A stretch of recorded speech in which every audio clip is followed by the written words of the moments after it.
All right, here we are again, my 2013 Victory Cross Country.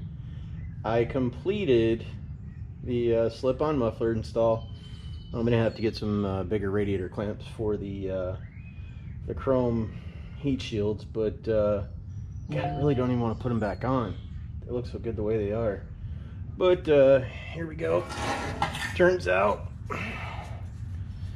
this, I don't know how well y'all can see that, but those have been drilled out. I'm assuming that's not stock. I haven't researched the Victory, much of the Victory stuff yet, as far as, you know, the stock exhaust. I mean, because who the hell wants to? But we're gonna give her a rip, see how she sounds. Hopefully she's louder. Oh, and thank you to whoever owned this bike, because I found the power commander. I appreciate it.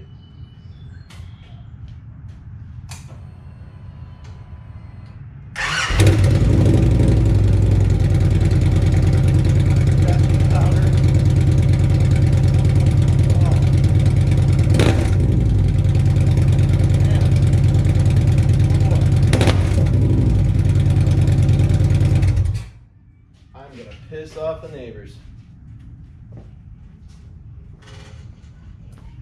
Thanks for checking it out. Like I said, this is my journey chronicling my bike build, I guess.